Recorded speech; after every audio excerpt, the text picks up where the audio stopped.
Assalamualaikum warahmatullahi wabarakatuh.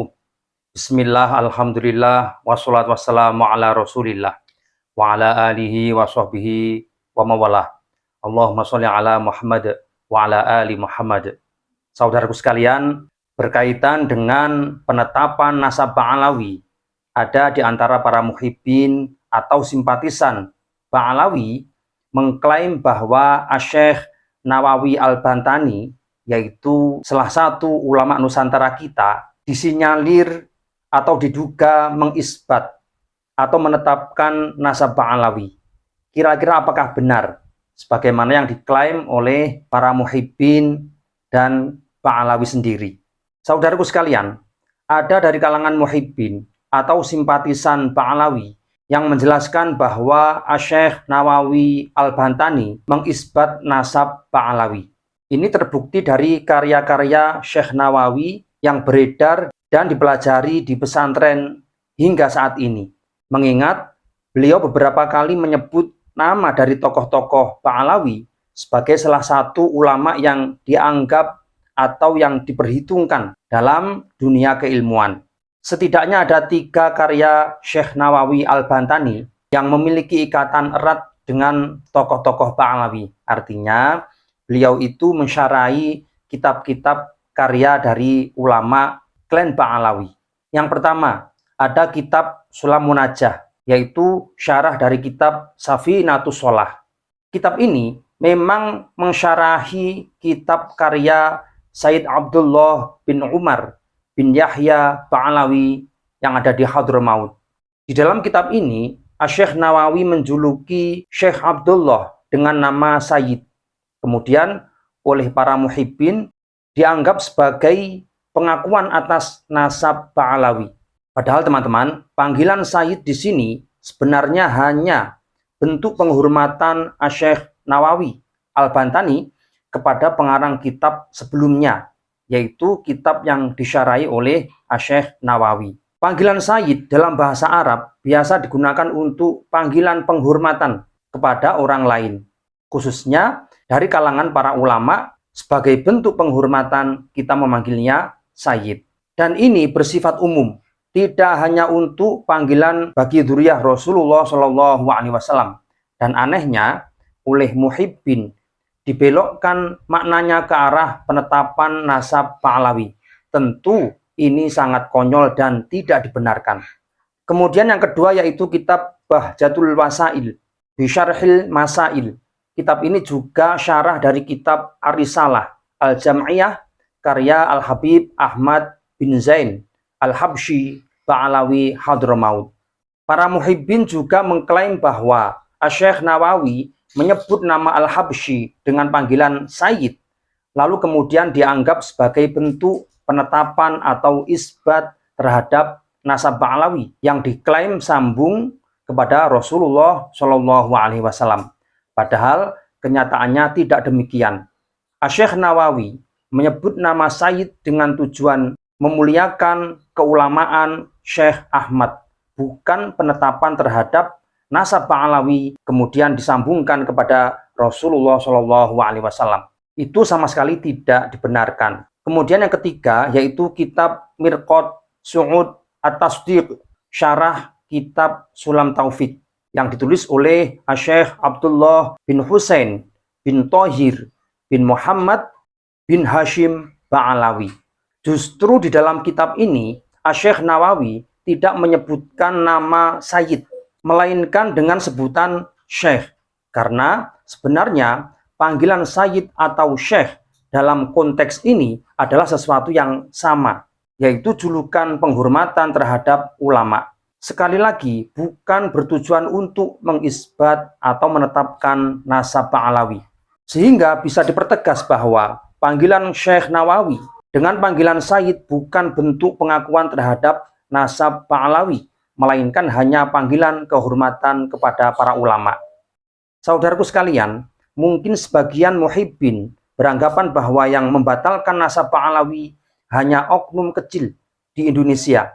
Misalnya Kiai Imad dan kawan-kawan, juga Dr. Sugeng yang merupakan pakar DNA dan anggota Badan Riset dan inovasi yang sudah berhasil menemukan atau melacak garis keturunan Ba'alawi ternyata berhaplogrup G, yang artinya mereka adalah gen Yahudi Ashkenazi. Padahal masih banyak pakar yang menemukan hasil yang sama, yaitu putusnya nasab Ba'alawi dari dzurriyyah Rasulullah Shallallahu Alaihi Wasallam.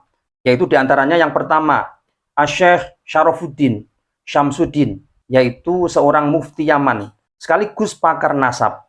Kemudian yang kedua, Asy-Syaikh Muqbil Hadi Al-Wada'i, yaitu ulama pakar nasab dan ahli hadis. Lalu yang ketiga ada Asy-Syaikh Turbani, beliau adalah pakar nasab. Kemudian berikutnya yaitu Asy-Syaikh Umar Zahid, yaitu pakar biologi atau pakar DNA. Lalu ada Dr. Abdullah Asy-Syuaibi, yaitu pakar biologi dan pakar DNA. Lalu kemudian Dr. Yasin Al-Khalidari, beliau yang menemukan Ba'alawi berganti-ganti kakek. Artinya Ba'alawi mengklaim memiliki kakek yang berbeda-beda. Dalam satu momen, mereka mengaku sebagai keturunan Ahmad bin Isa. Namun, dari sisi lain, mereka juga mengaku keturunan dari Musa Al-Kazim. Nah, tentunya ini tidak bisa dipertanggungjawabkan dan datanya menjadi lemah, teman-teman. Kemudian berikutnya, pakar yang membatalkan nasab Ba'alawi adalah Dr. Manahim Ali, yaitu pakar biologi yang menemukan fakta aneh pada nasab Ba'alawi. Nah, nama-nama tersebut adalah para pakar atau ulama yang menekuni di bidangnya masing-masing yang berkaitan dengan nasab dan ilmu genetika. Sehingga datanya bisa dipastikan benar, memiliki nilai akurasi di atas 90%. Saudaraku sekalian, dalam melacak ilmu nasab dan sejarah, ada dua kebenaran yang wajib kita ketahui.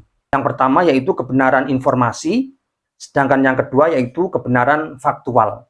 Dari sisi informasi, Asy-Syaikh Nawawi menuliskan kata Sayyid atau Habib itu karena beliau hanya meneruskan informasi dari pengakuan klan Ba'alawi itu sendiri, bukan membenarkan pengakuan itu.